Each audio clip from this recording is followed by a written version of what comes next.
ଜାତଚକ୍ରର ଷଷ୍ଠ ରାଶି କନ୍ୟା ରାଶି। କନ୍ୟା ରାଶି 14/5/2025 ମସିହା ପର୍ଯ୍ୟନ୍ତ ବୃହସ୍ପତି ନବମ, ଶନି 29 ପର୍ଯ୍ୟନ୍ତ 29/3/2025 ପର୍ଯ୍ୟନ୍ତ ଷଷ୍ଠ, ରାହୁ 18/5 ପର୍ଯ୍ୟନ୍ତ ସପ୍ତମ ଏବଂ କେତୁ 18/5 ପର୍ଯ୍ୟନ୍ତ ଜନ୍ମ କେତୁ। ये हूँ 18/5 पर्यंत 29 केवल ता भितर कौन 14/5 बृहस्पति, 18/5 राहु केतु और 29 शनि चलन होती। मुख्यतः धरने मोटामोटी भाव में आम 14/5 को धरी नौ। ये 4 दिन 5 दिन मसे किसी डिफरेंस 29 रु 14/5 जमा 17 दिन होती किसी फरक पड़ो ना मसे के दिन हो मझे एप्रिल मस बाकी ये हूँ 14 तारीख देढ़ मस हूँ शनि चलन में।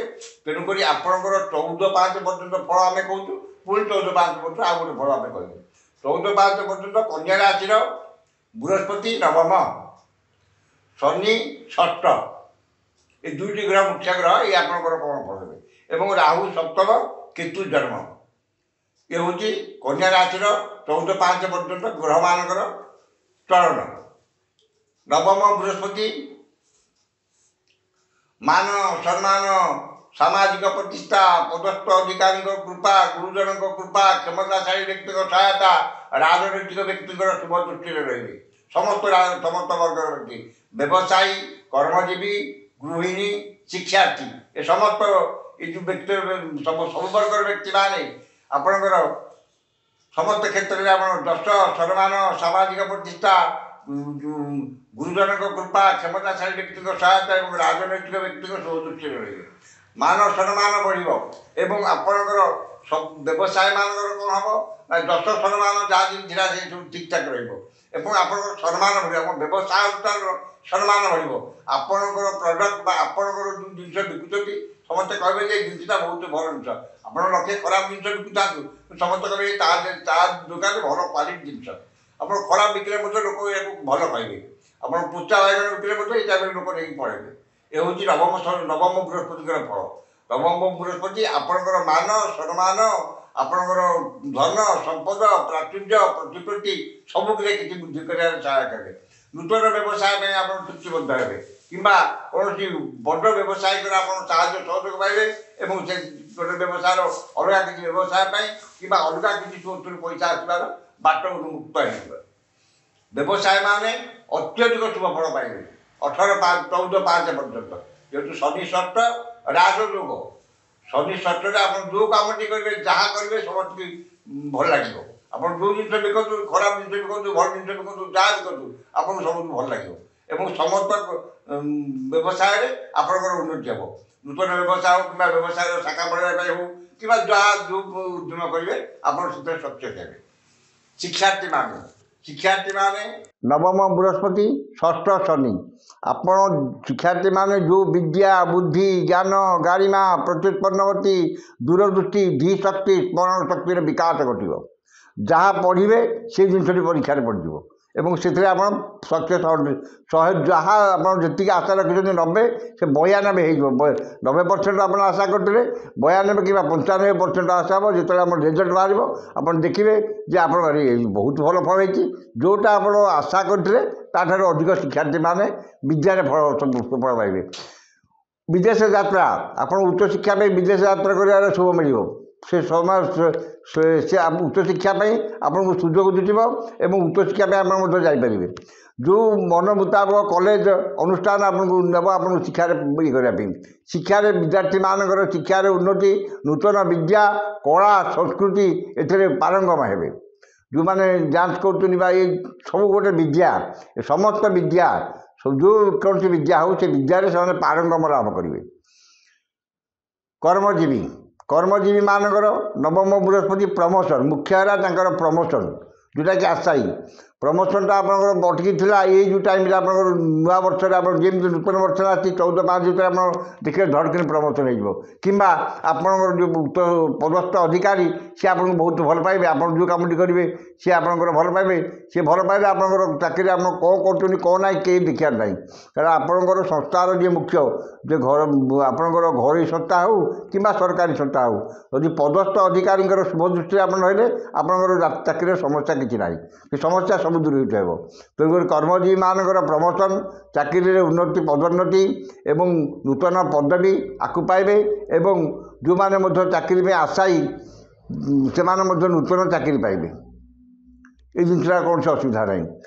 ବୈବାହିକ ଆଶାୟୀ ଯେଉଁମାନଙ୍କର ବିବାହ ବିଳମ୍ବ ଘଟିଛି ବିବାହ କରିପାରିବେ ବିବାହ ବିଳମ୍ବ ହେଇଛି ସେମାନଙ୍କର ବୈବାହିକ କର୍ମଟି 14/5 ଭିତରେ ସମ୍ପନ୍ନ ହେବ କିମ୍ବା ସେଥିପାଇଁ ରିଙ୍ଗ ସେରିମନି ହେଉ କିମ୍ବା ନିର୍ବନ୍ଧ ହେଉ କିମ୍ବା ଠିକ୍ଠାକ୍ ହେଇ ରହିଯାଏ। এই সমস্ত জিনিসটি আপনার বৈবাহিক আশায়ী মানকর বৈবাহিক কর্মরে কৌশি বিঘ্ন ঘটব না।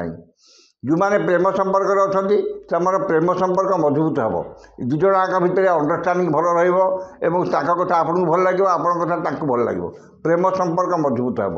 তেমনি বৈবাহিক আশায়ী এবং প্রেম সম্পর্কের কৌশি ঘাটা রহব না।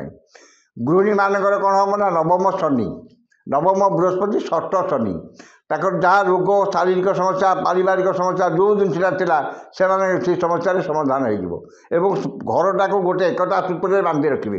ଏବଂ ଗୃହିଣୀମାନଙ୍କର କ'ଣ ତାଙ୍କ କାମଟାକୁ ସମସ୍ତେ ଟୋଟାଲ ପରିବାରରେ ଯେତେ 15 କି 10 କି 3 କି 8 ଆଜିକାଲି ଆଉ ଜଏଣ୍ଟ ଫ୍ୟାମିଲି ନାହିଁ 3 ଜଣ କିମ୍ବା 4 ଜଣ ଗୋଟେ ପରିବାରରେ ରହୁଛନ୍ତି। ସମସ୍ତେ ଆପଣଙ୍କୁ ଭଲ ପାଇବେ। ଆପଣଙ୍କର ଯାହା ରାନ୍ଧୁଛନ୍ତି ତାଙ୍କୁ ଭଲ ଲାଗିବ। ଆପଣ ଯେଉଁ କାମଟା କରୁଛନ୍ତି ସେମାନେ ଆପଣଙ୍କୁ ପ୍ରଶଂସା କରିବେ। ସେମାନେ ଆପଣଙ୍କର ପ୍ରଶଂସା କରିବେ। କୌଣସି ସମସ୍ୟା ଆପଣଙ୍କର ରହିବନି। ପାରିବାରିକ ସମସ୍ୟା ଆପଣଙ୍କର କୌଣସି ସମସ୍ୟା ରହିବ ନାହିଁ। ଗୃହିଣୀମାନେ ଅତ୍ୟଧିକ ଭୋଗ ପାଇବେ। 14/5 ପରେ ଦଶମ ବୃହସ୍ପତି ଏବଂ ଶନି ହେଇଯିବେ ଆପଣଙ୍କର ସପ୍ତମ ଶନି। ରାହୁ ହେଇଯିବେ ରାହୁ ଷଷ୍ଠ ରାହୁ ଏବଂ ଦ୍ୱାଦଶ କେତୁ। ଦଶମ ବୃହସ୍ପତି ହେଲେ କ'ଣ ହେବ ଦଶମ ବୃହସ୍ପତି ତାପରେ 2 ମାସ ପାଇଁ ଶନି ବୃହସ୍ପତି ଆପଣଙ୍କର ଏକାଦଶରେ ରହିବେ। ଦଶମ ବୃହସ୍ପତି ଏବଂ ସପ୍ତମ ଶନି ମୁଖ୍ୟତଃ ଏଇ ଆପଣଙ୍କର 14/5 ଠାରୁ ମୁଖ୍ୟ ସମସ୍ୟାର କାରଣ ହେବେ ଶନି ମହାଦଶା। କାରଣ ଶନି ସପ୍ତମରେ ରହିଗଲେ ବ୍ୟବସାୟମାନଙ୍କ କ୍ଷେତ୍ରରେ ଆପଣଙ୍କ ସ୍ତ୍ରୀ ହେତୁକ ଅପମାନ ସ୍ତ୍ରୀ ହେତୁକ କ୍ଷତି ଆପଣଙ୍କର ଘଟିବ। କୌଣସି ସ୍ତ୍ରୀ ଲୋକ ଆପଣଙ୍କର ପଇସା ପତ୍ର ନେଇଗଲା କିମ୍ବା ଆପଣ କୌଣସି ସ୍ତ୍ରୀ ଲୋକର ଗୋଟେ ଜାଲରେ ଫସିଗଲେ ତାକୁ କିଛି ପ୍ରକାର ଜିନିଷ ଦେଇଦେଲେ କିମ୍ବା ସିଏ ଆପଣଙ୍କ ଜିନିଷକୁ ନେଇ କିଛି ଗୋଟେ ଅସୁବିଧାରେ ପକାଇଲା ବ୍ୟବସାୟରେ କିଛି ଘାଟା ସମ୍ଭାଳିବେ। ବ୍ୟବସାୟରେ ଯେମିତି ଆପଣଙ୍କୁ 14/5 ପର୍ଯ୍ୟନ୍ତ ଥିଲା ସେମିତିକା ସ୍ମୁଥଲି ଚାଲିବ ନାହିଁ। ଆପଣ ଯେଉଁ ଜିନିଷ ଯେତେ ଭଲ ଜିନିଷ ବିକିଲେ ମଧ୍ୟ ସମସ୍ତେ କିଛି ଆପଣଙ୍କର ଜିନିଷକୁ ପସନ୍ଦ କରିବେ ନାହିଁ। ବ୍ୟବସାୟରେ କିଛି ମାତ୍ରାରେ ଆପଣ ଘାଟା ସହିବେ।